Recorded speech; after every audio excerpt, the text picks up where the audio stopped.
हम लोग मनन करेंगे। One is that in Leviticus there are 4 types of sacrifices in which blood is shed. और इस पर हम मनन करेंगे कि लेवियों की व्यवस्था के पुस्तक में वो 4 प्रकार की बलिदानों को चढ़ाने के लिए लहू का बहाया जाना अनिवार्य था और अति आवश्यक था। Okay, there is a trespass offering. उधर में एक पाप बलि है। Yeah, the trespass offering is done when somebody commits a wrong deed, like he stole something from somebody else. और जो पाप बलि का जो उस तभी चढ़ाया जाता था जब कोई भी व्यक्ति एक कुछ भी कार्य को जो गलत है उसको पाप करता है, तो उस समय में इसको पाप बलि चढ़ाना पड़ता था। And there was the rule that if you have stolen something from somebody, you should return that, and you should also add 20% to it. और यदि किसी के से आपने किसी चीज को यदि चोरी किया है तो आपको उसका जो है लौटाना पड़ेगा और उसके साथ साथ उसका दुगना भाग भी आपको लौटाना पड़ेगा। Yeah, and then we had another offering, that is the sin offering. Sorry sir, I didn't get that. Second offering which we had is the sin offering. Now trespass and sin, I'm not sure of the Hindi words for each of them separately. Yes. There is another, maybe I'll take the reference just. Okay, और दूसरा जो बलिदान के बारे में हम देखते हैं वो है दोष बलि के बारे में। हाँ, शायद trespass ये दोष बलि था और sin offering is पाप बलि। हाँ, yes. पाप बलि। So so this sin offering it expresses this truth that we are all defiled by sin, even if apart from actions our nature itself is sin. और जो पाप बलि है वो इस बात को हमको बताती है साफ तौर से कि यहाँ तक कि हमारा केवल पाप ही जब नहीं हमने किया कभी, वरन हमारा स्वभाव ही पापी है, इस बात को दर्शाता है। Yeah, and then we have the burnt offering, which is something which is wholly dedicated to God. और फिर उसके बाद में हम देखते हैं कि परमेश्वर के लिए जो धूप बलि जो उस पर चढ़ाई जाने वाली बलि को देखते हैं। This offering is showing like a sacrifice that is pleasing to God, that is something that God takes delight in. और ये बलिदान जो है वो इसी बलिदान को इस बात को दर्शाता है कि जिसमें परमेश्वर अति प्रसन्न होते हैं और उनको प्रसन्नता मिलती है इस बलिदान के द्वारा। For example, the word for fire or burning, which is used in the burnt offering, it's the same word that we use for something that burns and gives a good smell.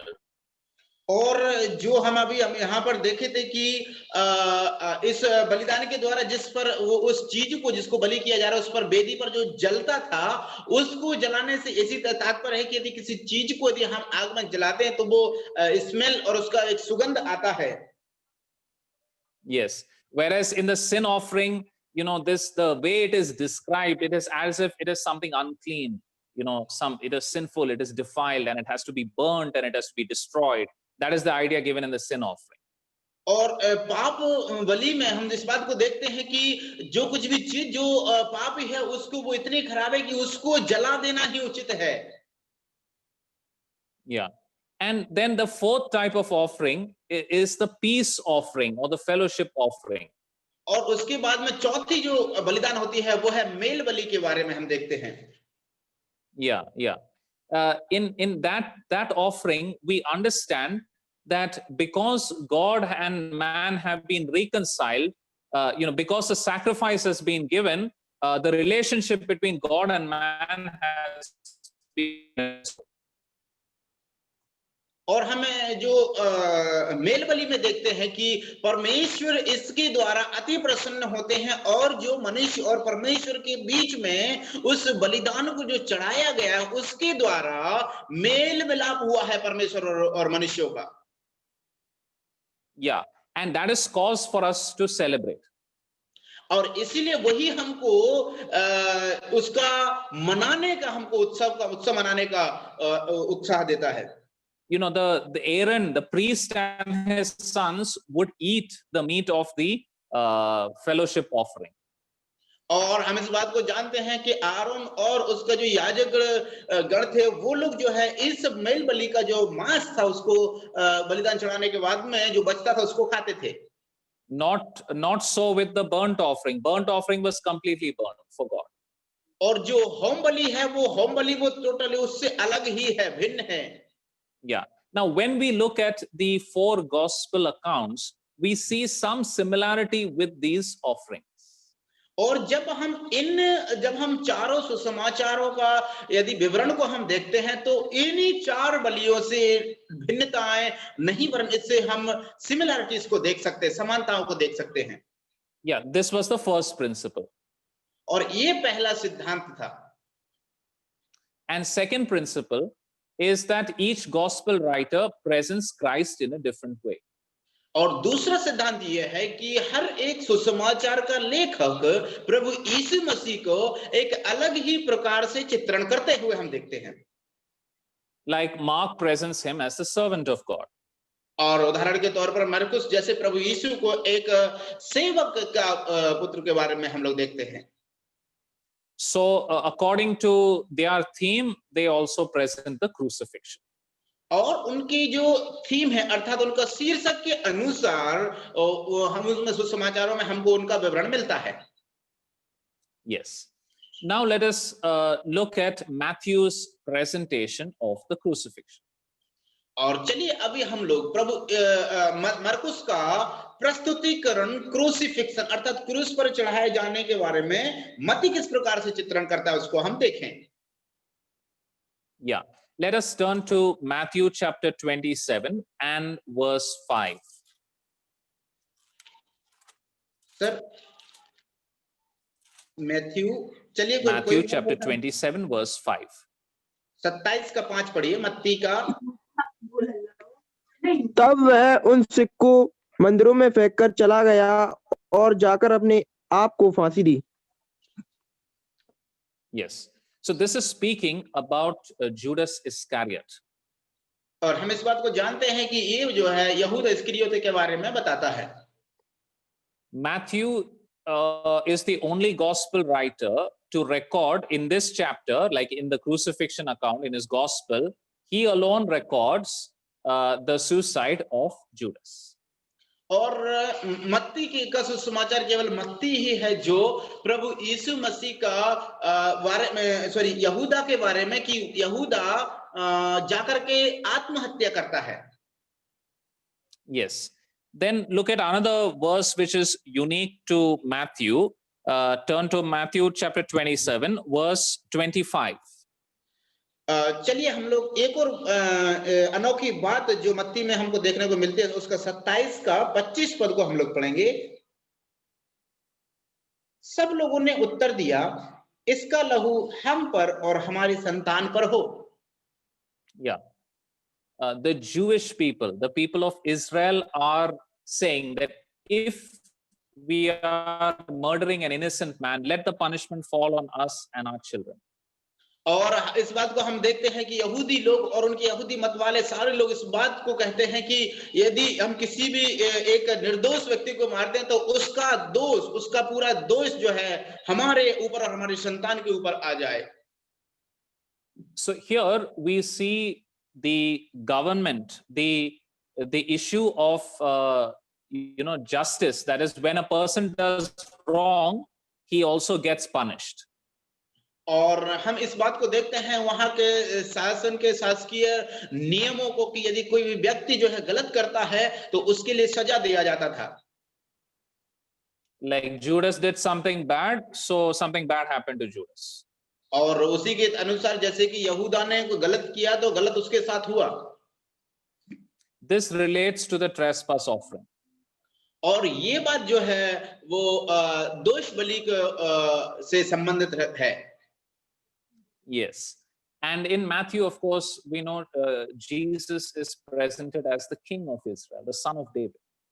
और मत्ती में हम लोग इस बात को देखते हैं कि प्रभु यीशु मसीह को जो है एक राजाओं का राजा और वो और दाऊद के संतान करके हमको प्रस्तुतिकरण मिलता है।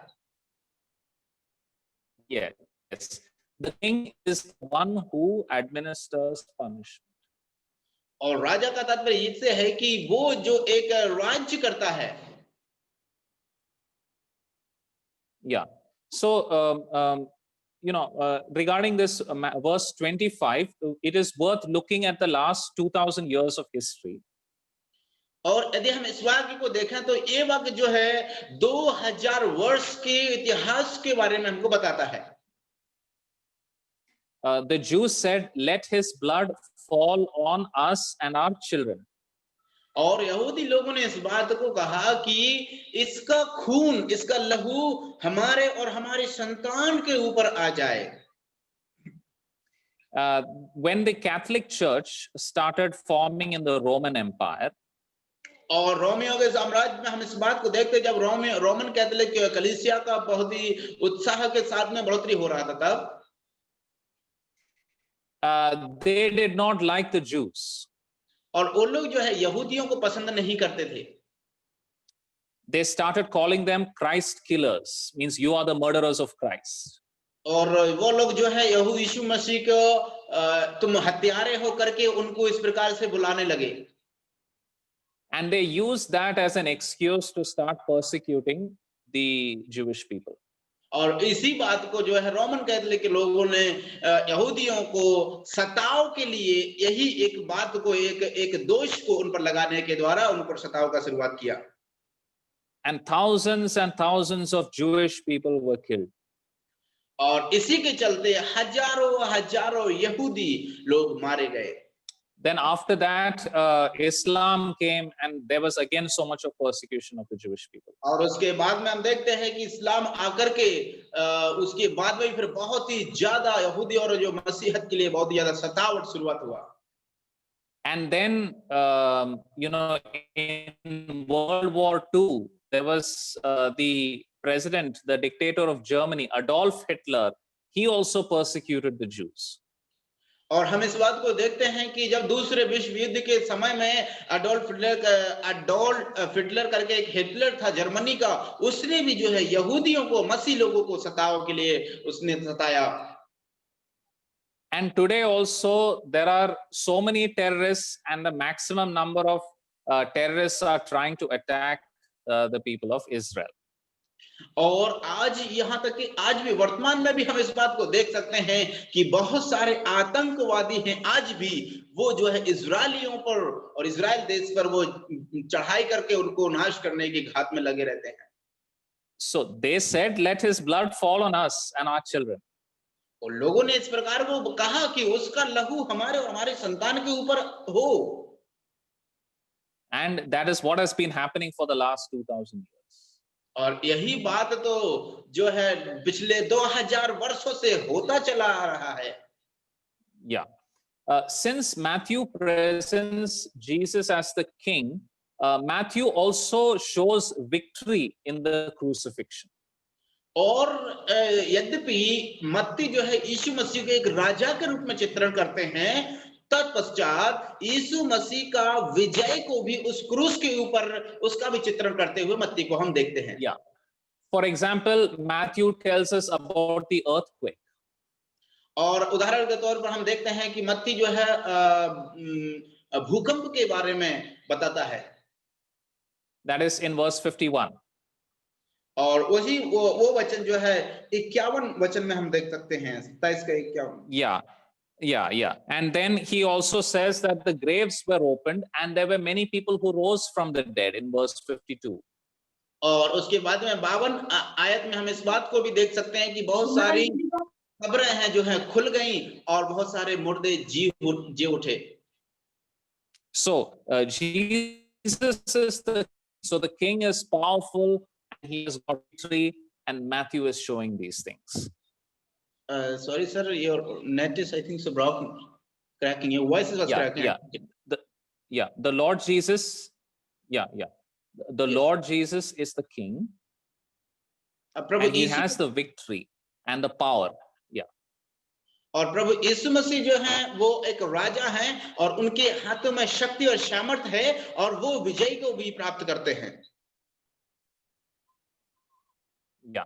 Then in verse 53 of chapter 27, Matthew also refers to Jerusalem as the holy city.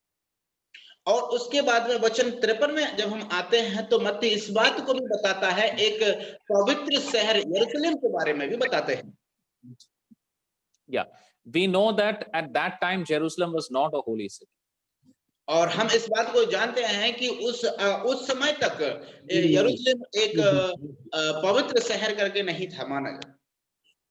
Yeah, but Matthew is looking forward to the time of the millennium when Jerusalem will be a holy city.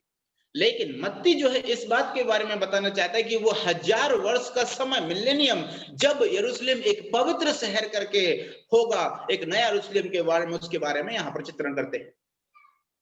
And another thing we see in Matthew is this is in the resurrection. Matthew says that the angel rolled the stone away. और मत्ती एक और बात जो है बताता है एक कि जब प्रभु यीशु का जो है पुनरुत्थान हुआ था उसके लिए एक स्वर्गदूत ने आकर के जो कब्र पर रखा गया पत्थर को लुढ़काया। The authority of Rome was there on that stone. और रोमीन लोगों का शक्ति और अधिकार उस पत्थर के ऊपर था। But that was broken by the power of God. लेकिन वो अधिकार जो है परमेश्वर की शक्ति के द्वारा उसको हटा दिया गया और तोड़ दिया गया। That is a sign that God is going to set up his kingdom which is greater than the kingdom of Rome. और ये उसी का चिन्ह है कि परमेश्वर एक ऐसे राज्य की स्थापना करने वाले हैं जो इस राज्य से कई गुना ज्यादा बड़ा होगा। So these are all the things that Matthew tries to show. और इसलिए ये सारी बातें जो है मत्ती एक मुख्यतः इन बातों को बताते हुए चित्रण करते हैं। Yes. Now let us read one verse in Mark chapter 10 verse 45. चलिए हम लोग एक वाक्य को मरकुस में पढ़ लेते हैं। मरकुस उसका 10 अध्याय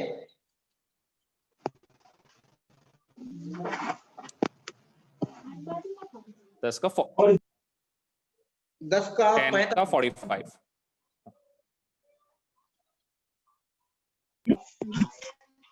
क्योंकि मनुष्य का पुत्र इसलिए नहीं आया कि उसकी सेवा टहल की जाए, पर इसलिए आया कि आप सेवा टहल करें और बहुतों के छुड़ौती के लिए अपना प्राण दे। Yeah. So here the Lord is talking about offering his soul for sin, to save sinners. और यहाँ पर मरकुस इस बात को बता रहा है कि प्रभु का जो बलिदान यहाँ पर चढ़ाया जा रहा है वो पाप की छुड़ौती के लिए है। Yeah. Now this verse is also there in Matthew. और ये वचन जो है मत्ती में भी हम लोग देख सकते हैं। But in the difference is in Mark we don't see that punishment falling on people. Like we don't see the punishment of Judas and we don't see the punishment of the Jewish people. और हम इस बातों को जो है मरकुस में नहीं देखते हैं कि जैसे कि मत्ती में हमने देखा था कि उसका जो सजा या उसका लहू का जो बदला उनके संतानों पर हो, जैसे कि यहूदा के ऊपर उसका सजा को मिला, ऐसा मरकुस में देखते हुए नहीं मिलते। Yeah. So that means that Mark is focusing on the sin offering. और इसका मतलब यही है कि मरकुस जो है पाप का बलि के बारे में उसकी ऊपर दृष्टि लगाता है। Yeah. So the Lord Jesus was a servant and he gave himself completely as an offering for sin. और प्रभु यीशु मसीह जो है एक दास के रूप में प्रस्तुत होते हैं और इसीलिए अपने आप को पूर्णतः उस बलिदान के लिए, छुड़ौती के लिए दे दिया। Last time we studied how in Mark chapter 15, Mark mentions the soldiers mocking the Lord Jesus and treating him very cruelly. और पिछली बार हमने इस बात को देखा था कि किस प्रकार से वो सैनिक लोग जो है परमेश्वर प्रभु यीशु मसीह का जो है अपमान कर रहे थे और बहुत ही बुरी तरीके से, निर्दयता से उसको पीट रहे थे। So that's there in Matthew also. और इस बात को हम मत्ती में भी देख सकते हैं। So both Matthew and Mark, they show us the horrible, sinful nature of man. और मत्ती और मरकुस जो है, ये दोनों लोग जो है मनुष्य की उस बहुत ही पापमय भयानक दशा पर वो है दृष्टि डालते हैं। Then Matthew and Mark, both of them mentioned the darkness that was there at the time of crucifixion. और मरकुस और मत्ती दोनों ही ये लोग वो अंधकार के बारे में, वो आत्मिक अंधकार के बारे में चित्रण करते हैं जो उस समय में था। They are trying to show us how the Son of God had to go through such a horrible punishment for sin. और ये दोनों जो हैं इसी बात को बताना चाहते हैं, दिखाना चाहते हैं कि किस प्रकार से अगर उस परमेश्वर के पुत्र को इनकी सजा के लिए, मनुष्यों के लिए कितना दर्दनाक अवस्था से होकर के जाना पड़ेगा। Both Matthew and Mark mention this cry of the Lord Jesus, my God, why have you forsaken me? और दोनों सुसमाचार मत्ती और मरकुस प्रभु की उस आवाज को, कराहती हुई आवाज को उस क्रूस पर, हे पिता तूने मुझे क्यों छोड़ दिया, इस बात को चित्रण करते हैं। So they are telling us, see, because the Lord Jesus became sin, there was a separation between God and the Father, और between God and the Lord Jesus. यहाँ पर हम लोग इस बात को देखते हैं कि दोनों सुसमाचार इस बात को प्रस्तुत करते हैं कि प्रभु यीशु मसीह जो है हमारे लिए पाप बन करके आया, इसलिए पुत्र और पिता में जो सेपरेशन, जो अलगाव को हम लोग देखते हैं। Mark pays a special attention to time. और मरकुस जो है एक विशेष दृष्टिकोण समय के ऊपर देता है, हम देखते हैं। Let us read verse 25. चलिए हम लोग वचन 25 को पढ़ेंगे। Chapter 15. चढ़ आया और तब उन्होंने उसको क्रूस पर चढ़ाया। So it says here that it was the third hour, and then let us also read verse 33. 33वीं आयत को हम लोग पढ़ेंगे। दोपहर होने पर सारे देश में अंधियारा छा गया और तीसरे पहर तक रहा। So here again we have a 6th hour and 9th hour. और उसके बाद में इसी प्रकार से हम देखते हैं कि पहला पहर, तीसरा पहर और फिर जो है 9वां घंटा, इस बात को हम इन पहरों को देख सकते हैं। So here timing is very important for servants. और यहाँ पर हम इस बात को जानते हैं कि समय जो एक सेवक के लिए और उसके कार्य के लिए समय अति महत्वपूर्ण होता है। In a city like Mumbai, all the offices have a device to where the workers will come and they would put their thumb or they will put their identity card so that the time can be recorded as to what time they entered the office and what time they left the office. और हमें आज वर्तमान में इस बात को देख सकते हैं, उदाहरण के तौर पर जैसे मुंबई जैसे शहर में जहां पर लोग अपने कार्यालयों में काम करने के लिए जब जाते हैं तो हम देखते हैं कि उनके पास एक ऐसी मशीन्स हैं जहां पर उनको या तो अपना अंगूठा लगाना पड़ेगा या अपना कार्ड उधर में देना पड़ेगा, जिससे कि उनका समय को और उनके आने जाने का विवरण उसमें रिकॉर्ड किया जा सके। So Mark is showing us that the servant of God is doing his work at exactly the right time. और मरकुस जो है इसी बात को बताते हैं कि वो परमेश्वर के पुत्र जो कुछ भी कर रहे हैं वो समय के अनुसार सही समय पर कर रहे हैं। We know that Matthew quotes a lot of prophecy from the Old Testament.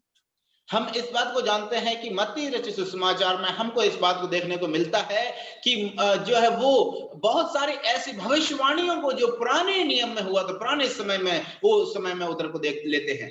Because he wants to show the Jewish people that Jesus is the Messiah. क्योंकि जो है मत्ती जो है प्रभु यीशु मसीह को एक मसीहा के रूप में प्रस्तुत करना चाहते हैं, बात दिखाना चाहते हैं कि प्रभु यीशु मसीह एक मसीहा है, इसलिए पुराने नियम की उन भविष्यवाणियों को वो लेते हैं।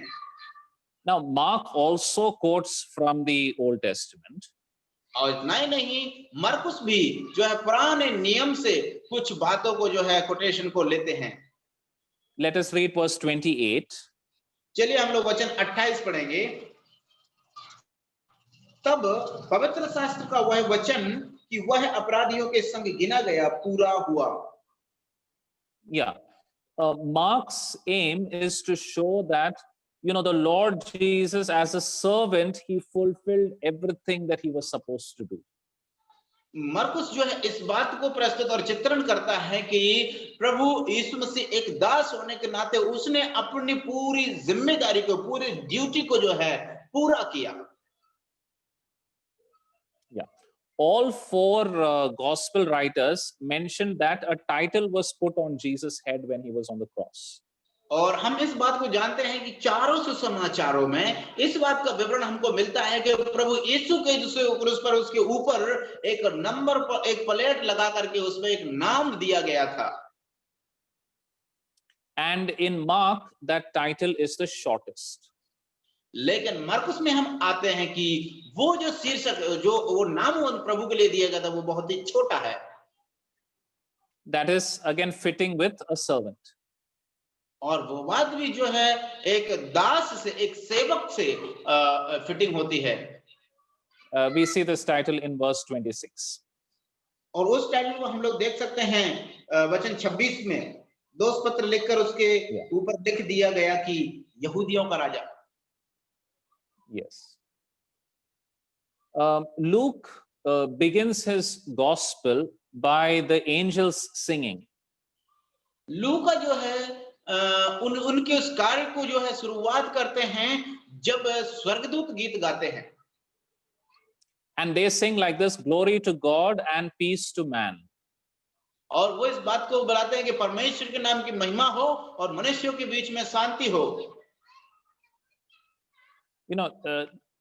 This is the job of a priest, to glorify God and to bring peace between God and man. That is a priest's job. और हम इस बात को जानते हैं कि ये जो है एक याजक का एक ड्यूटी होता है कि वो परमेश्वर के महिमा प्रशंसा करे और मनुष्यों के बीच में उस शांति को लेकर के बनाए रखने के लिए परमेश्वर से दुआ करे। So Luke presents the Lord Jesus Christ like a priest. और इसीलिए लूका जो है प्रभु यीशु मसीह को एक याजक के रूप में प्रस्तुत करते हैं। Luke also presents the Lord Jesus as the perfect man. और एक लूका इस बात को भी प्रस्तुत करते हैं कि प्रभु यीशु मसीह एक संपूर्ण मनुष्य हैं। And Luke can be linked to the peace offering in the book of Leviticus. और इसीलिए हम लोग इस बात को देखेंगे कि लूका जो है उस पीस ऑफरिंग के बारे में, उस बलि के बारे में हम लोग उससे संबंधित हो सकते हैं। Yeah. Let us read Luke chapter 23 verse 38. चलिए हम लोग लूका का सुसमाचार उसका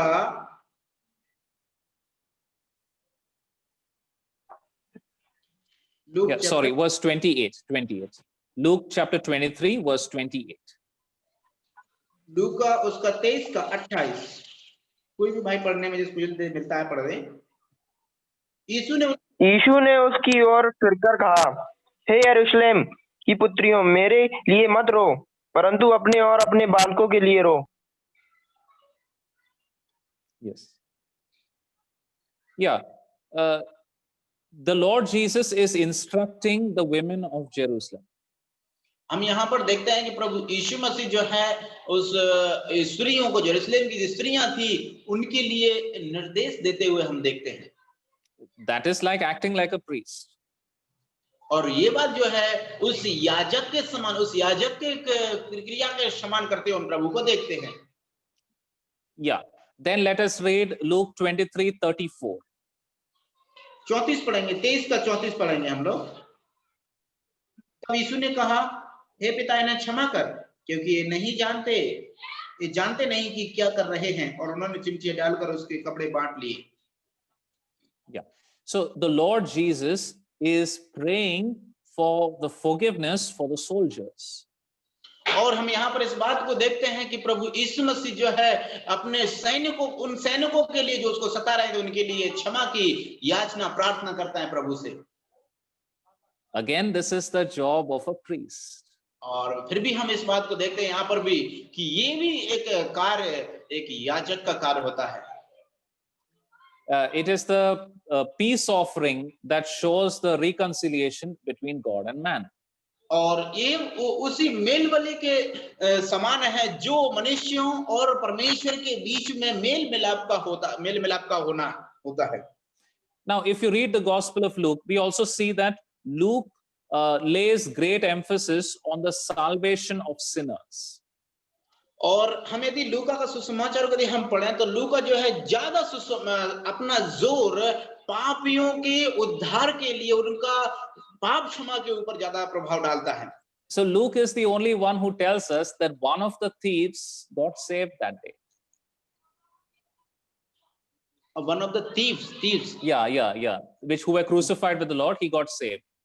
और केवल लूका इस बात का विवरण हमको देते हैं कि जब प्रभु यीशु मसीह के साथ में वो दो चोरों को लटकाया गया तो उनमें से एक का उद्धार हुआ था, एक बचाया गया था। You know, the Lord Jesus told that thief, "Today you will be with me in paradise." और हम इस बात को जानते हैं, प्रभु की वाणी को कोई प्रभु ने इस बात को उनसे कहा था कि आज ही तू मेरे साथ स्वर्ग में होगा। The priest can go into the holy of holies, the very presence of God. और हम इस बात को जानते हैं कि जो याजक है वो महापवित्र स्थान में वो प्रवेश कर सकता है।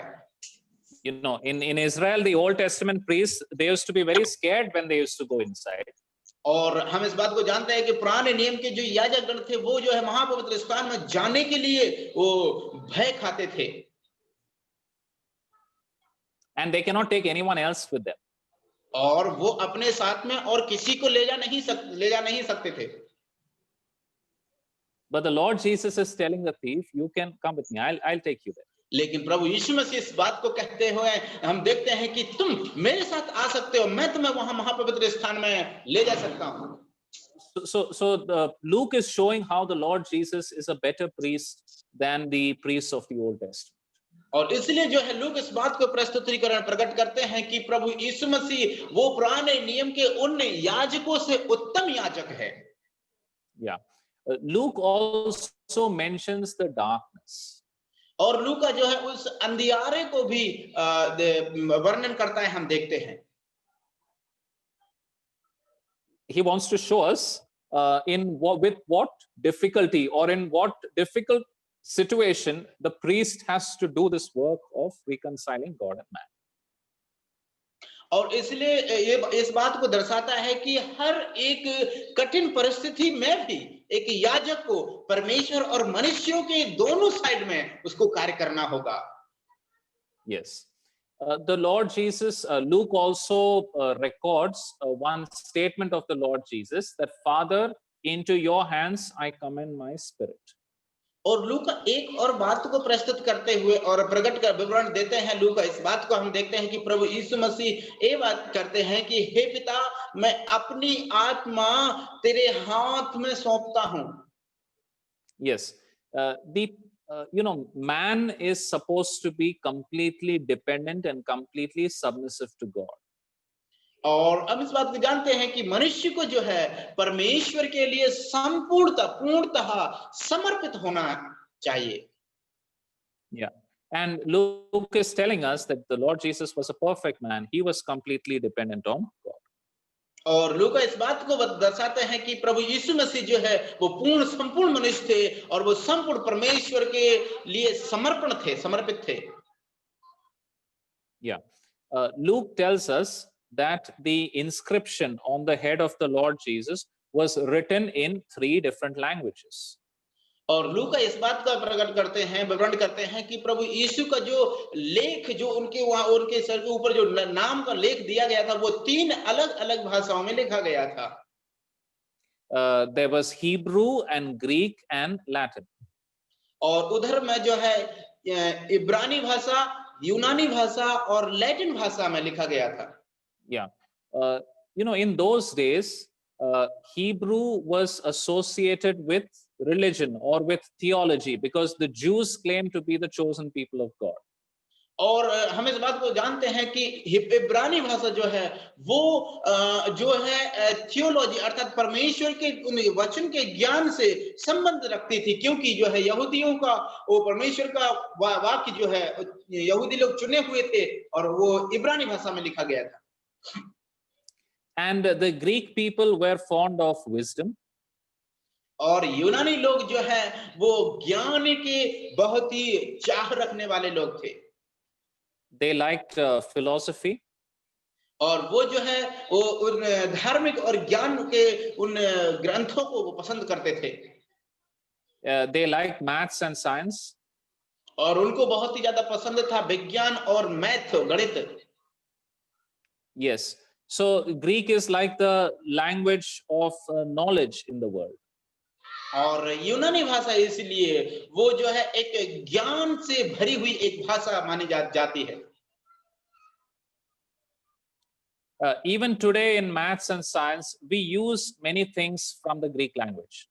और यहाँ तक कि आज भी हम जो है साइंस और मैथ में, गणित में और विज्ञान में हम उन यूनानी भाषा के कुछ अक्षरों को प्रयोग करते हैं, हम देखते हुए। The Romans were people of action. और रोमियो जो है वो उन कार्यों को करने वाले लोग थे।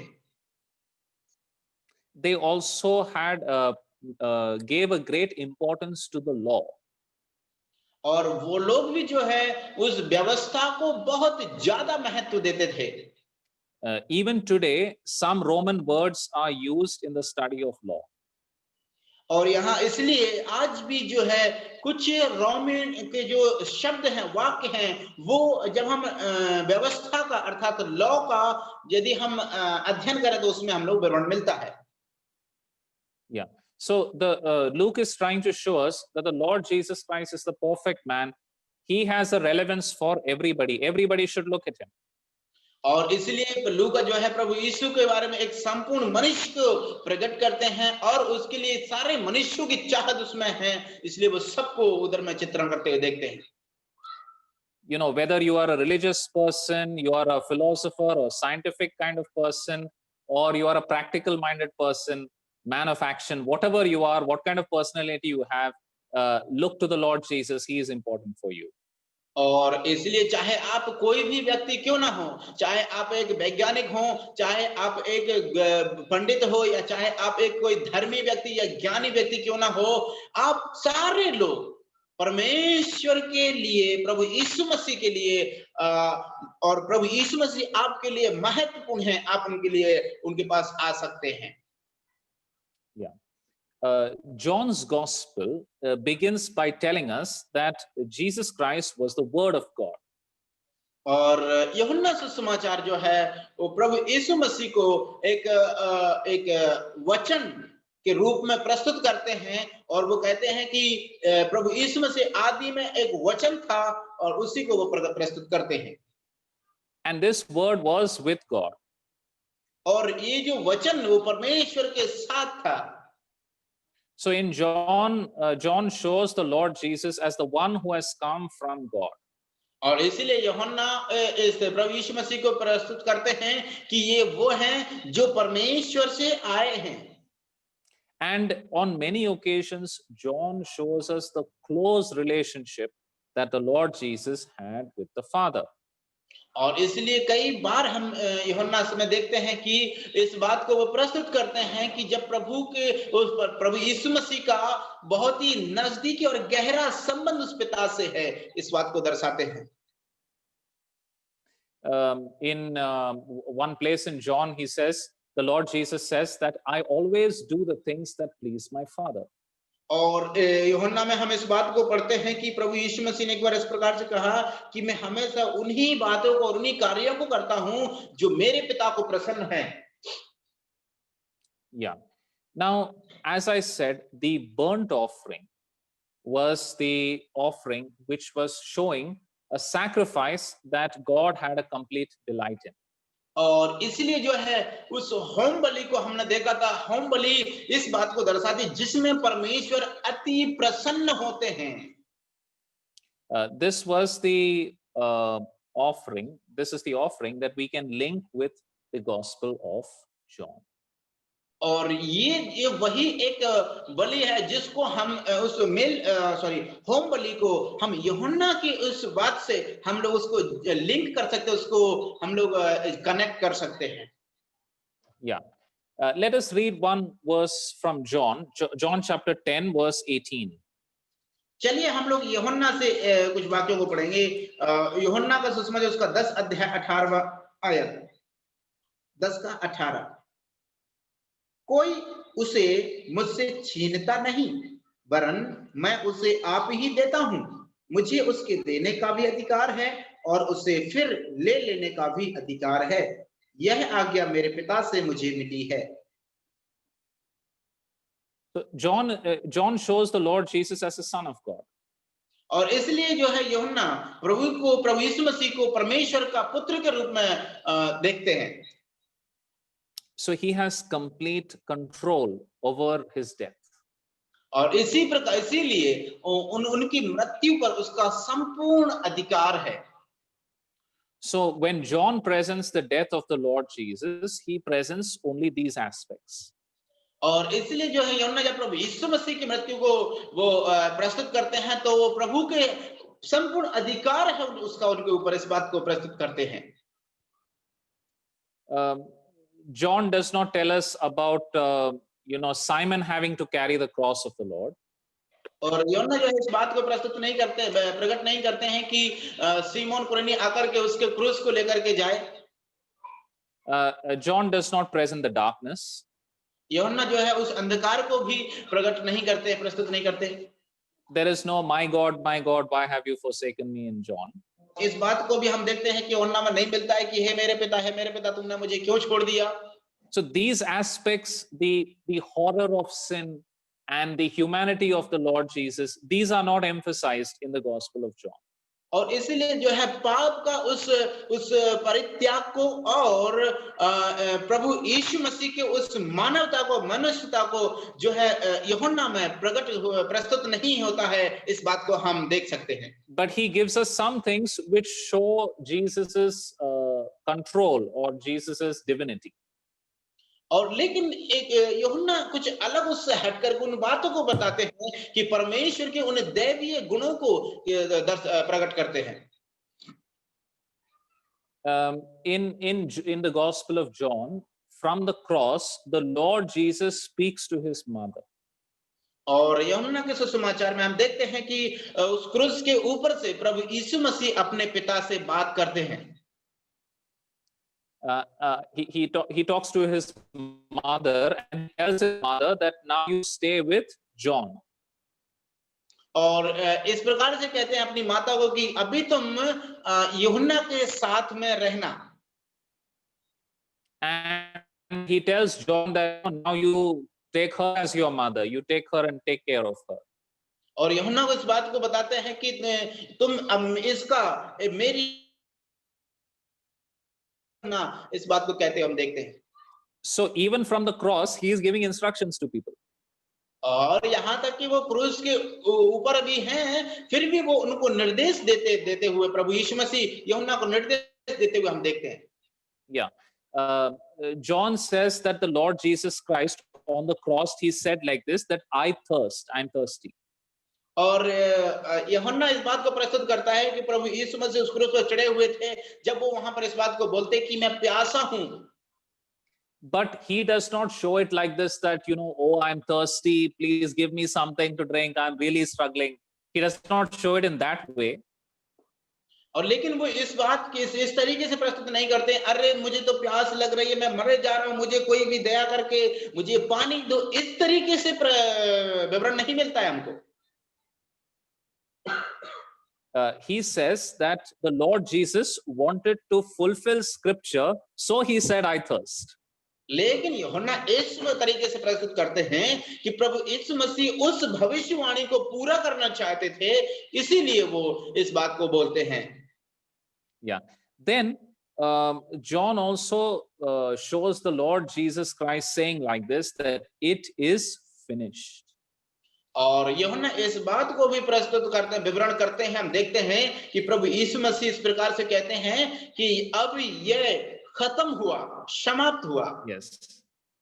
So there is a signal of victory and a signal of control. Like I know what I'm doing and I have done it completely. और हम यहाँ पर इस बात को देख सकते हैं कि प्रभु यीशु मसीह अपने संपूर्ण नियंत्रण में हैं और जो कुछ भी वो कर रहे हैं उसके ऊपर उनका पूरा नियंत्रण है। And in the same verse, John tells us that the Lord Jesus gave up his spirit. और उसी वचन में हम देखते हैं कि प्रभु यीशु मसीह ने अपना आत्मा पिता के हाथ में दिया। So, here again that John is showing the control that the Lord Jesus has over his own life and his own death. और यहाँ पर फिर से हम इस बात को देखते हैं कि यूहन्ना इस बात का चित्रण करते हैं कि प्रभु यीशु मसीह का अधिकार उनके जीवन और उनके मृत्यु पर था। Yeah, this is John chapter 19 verse 30. और इसको हम देखते हैं कि यूहन्ना का सुसमाचार उसका 19 अध्याय का 19 वर्स 30. जब यीशु ने कहा, यीशु ने वह सिरका लिया तो कहा पूरा हुआ और सिर झुकाकर प्राण त्याग दिए। Yes. So John presents the death of the Lord Jesus like a burnt offering. और इसीलिए यूहन्ना जो है प्रभु यीशु मसीह के उस मृत्यु को उस होम बलि के समान चित्रण करते हैं, विवरण करते हैं। The Lord Jesus went to the cross in obedience to the Father. और हम इस बात को देखते हैं कि प्रभु यीशु मसीह जो है अपने पिता की आज्ञा को पूरा करते हुए वो क्रूस पर चढ़ जाते हैं। And when he went there, his sacrifice was completely pleasing to the Father. और जब वो उस क्रूस पर चढ़ गए तो हम इस बात को देखते हैं कि पिता को वो पूर्णतः उनको प्रसन्न करने योग्य हुआ, हम इस बात को देखते हैं। And Jesus was the Son of God. He was fully in control even on the cross. और हम इस बात को देखते हैं कि प्रभु यीशु मसीह जो है वो पूर्णतः वो आज्ञाकारी और उसको अपने नियंत्रण में रहे और यहाँ तक आज्ञाकारी रहे कि वो क्रूस पर भी अपने प्राणों को त्याग देते हैं। Yeah, Matthew, Mark, and Luke tell us that the curtain in the temple, the veil in the temple, was torn from top to bottom. और मत्ती, मरकुस और लूका ये तीनों जो है इस बात का चित्रण करते हैं कि जो मंदिर का जो पर्दा था ऊपर से नीचे की ओर फट गया। These three were writing shortly around the time just before the temple was destroyed. और ये जो तीनों हैं जो है उस समय के अंतराल में इस बात को लिख रहे थे कि which time, sir? Just before the Romans destroyed the temple. Okay. और रोमियो ने उस मंदिर का जो है विनाश करने के पहले की बात को वो लोग लिखते हैं। Yes. John is writing around 30 years after all these things happened. लेकिन हम यूहन्ना को देखते हैं कि यूहन्ना इस सारी घटनाओं के 30 साल बाद इस बात को लिखते हैं। There is no temple in the city when John is writing. और अभी जब यूहन्ना लिख रहे हैं तो उस शहर में कोई मंदिर नहीं है।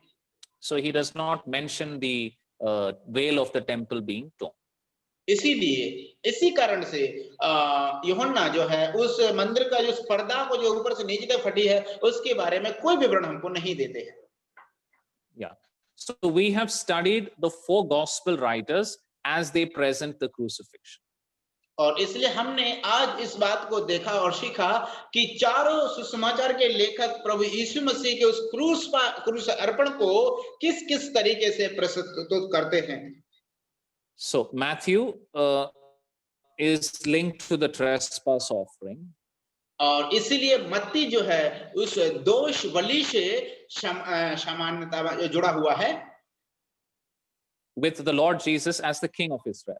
और प्रभु यीशु मसीह जो है उस इज़राइलियों के राजा के रूप में प्रस्तुत होते हैं। Mark shows the sin offering. मरकुस जो है उस पाप बलि के बारे में बताते हैं। The Lord Jesus is the servant who gives his life as a sin offering. और प्रभु यीशु मसीह एक सेवक, एक दास के रूप में जो लोगों को जो है जीवन दान देते हैं। And Luke presents the Lord Jesus Christ as the perfect man. और इसलिए लूका हम आते हैं कि वो प्रभु यीशु मसीह को संपूर्ण मनुष्य के रूप में प्रस्तुत करते हैं। The priest who makes the peace offering between God and man.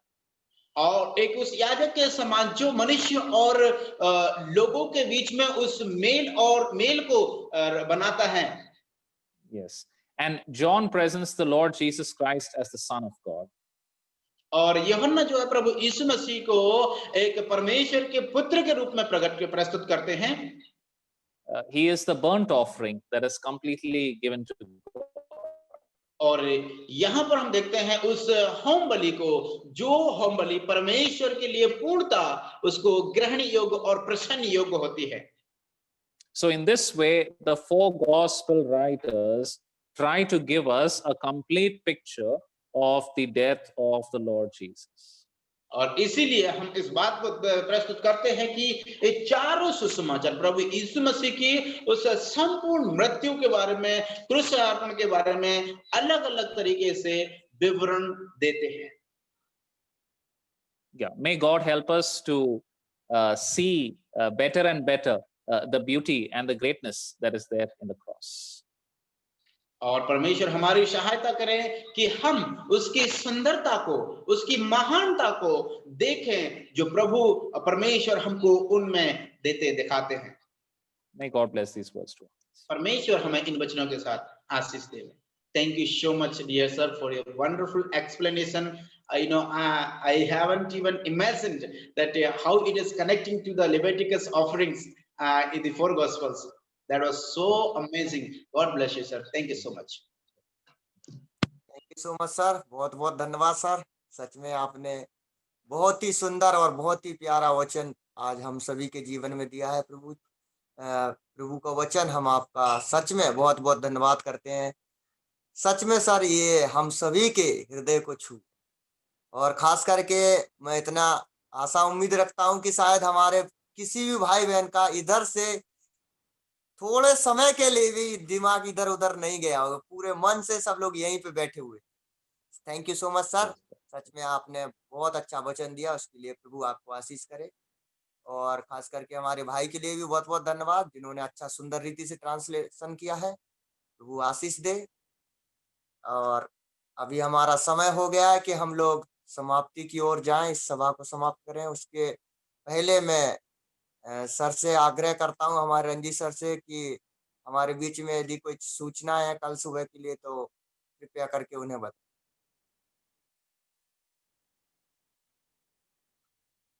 Sir अभी सर नहीं है अभी, तो कल 6:30 बजे भी मीटिंग होगा, आप लोग प्रार्थना करें।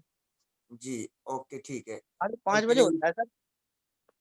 कल सुबह के लिए, कल सुबह यस कल सुबह के लिए भी प्रार्थना करेंगे। और खास करके आज का सुंदर वचन हमारे बीच में सर ने बोया है, उसके लिए भी हम प्रार्थना करेंगे। प्रभु हम सभी के जीवन में कार्य करे, ये वचन के द्वारा हम सभी का जीवन में उन्नति है, उसके लिए हम लोग प्रार्थना करेंगे। और ऐसे ही जुड़ते रहिए। एक बार फिर से सभी भाई बहनों को हमारी मातृ मंडली ग्वालियर की ओर से बहुत